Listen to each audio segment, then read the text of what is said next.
मुंबईत तुम्ही शिवसेना बघितली आहे. शिवसेनेचा तुम्ही मगाशी तुमच्या बोलण्यात अनेकदा उल्लेख आला की सुरुवातीची शिवसेना वाढवण्यात तुमचा कसा रोल राहिला आहे. आज त्या शिवसेनेची तीन आपल्याला शक्ल बघायला मिळतात. म्हणजे एक उद्धव ठाकरेंची शिवसेना, एकनाथ शिंदेची शिवसेना, तसा पण महाराष्ट्र नवनिर्माण सेनासुद्धा शिवसेनेतनंच बाहेर पडून झालेला एक गट आहे. ह्याच्याकडे जेव्हा एक जुना शिवसैनिक आणि एक शिवसेनेचे फाउंडर मेंबर म्हणून जेव्हा तुम्ही बघतात सुरुवातीच्या काळात, काय वाटतं या गोष्टीकडे बघताना?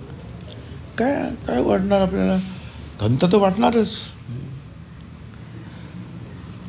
खंत वाटणार आपल्याला, पण त्याला विलाज नाही. काय करणार? काय आपण मनापासून आपण तेच कारण मी 25 वर्ष तिकडे, 25-30 वर्ष इकडे, दोन्हीकडे राहिलो आहे आणि दोन्ही ठिकाणी मला प्रचंड प्रेम मलाही मिळालं. मी सुद्धा जीव तोडून काम केलं प्रचंड. त्यामुळे आपल्याला काही वाटत असलं तरी काही गोष्टी होत नाहीत. सगळ्याच गोष्टी मनासारख्या कुठे होतात? असं याचा एक दुसरा राजकारणाच्या ठिकाणी कुटुंब एकत्रित आले तर याचा दुसरा अर्थ एक असा काढला जातो ना भुजबळ साहेब, की ह्याच्यामुळे पक्ष असा फुटल्यामुळे मुंबईत मराठी माणसाची ताकद कमी व्हायला लागली आहे. म्हणजे अनेक गोष्टी बघा समोर येतात. कोणी मराठीत आम्ही बोलणारच नाही, किंवा कोणी म्हणतं की मराठी माणसाला कामच देणार नाही, मराठी माणसाला घर देणार नाही. तुम्ही मुंबईत मराठी माणसासाठी म्हणजे बॉम्बेचं मुंबई करण्यामध्ये तुमचा फार महत्त्वाचा वाटा होता हे नाव करण्यामध्ये.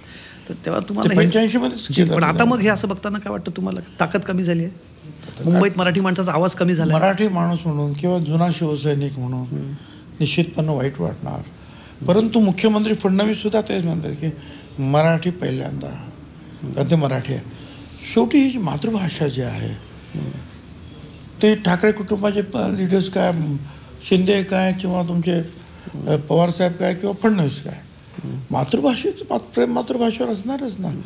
आणि हे तर एकदम स्वाभाविक आहे ना. प्रत्येक राज्यामध्ये त्या भाषेचा मान आणि सगळ्या ठिकाणी आपण त्या ठिकाणी बोलतो. अरे तुम्हाला मी सांगतो, आपण तुम्ही चेन्नईला गेलात ना तर तिकडे सोना चांदीचे कारखानेवाले जे आहेत अजूनही भेटतात. ते कदाचित लुंगी वगैरे नेसत असेल, पण ते सगळे आपल्या आटपाडीच्या लोक आहेत तिकडे. आटपाडी चांगले काय चांगले आटपाडीचे, बरोबर. पण ते मराठी बोलतो, पण त्यावर त्यांची भाषा बोलतात, बरोबर. कर्नाटकामध्ये पण तेच आहे. हो, रजनीकांत गायकवाड आहे आपला, तो गायकवाड मराठी बघा, ते मराठी बोलतात, ती भाषा. त्यामुळे हा आग्रह असणं काय चूक आहे?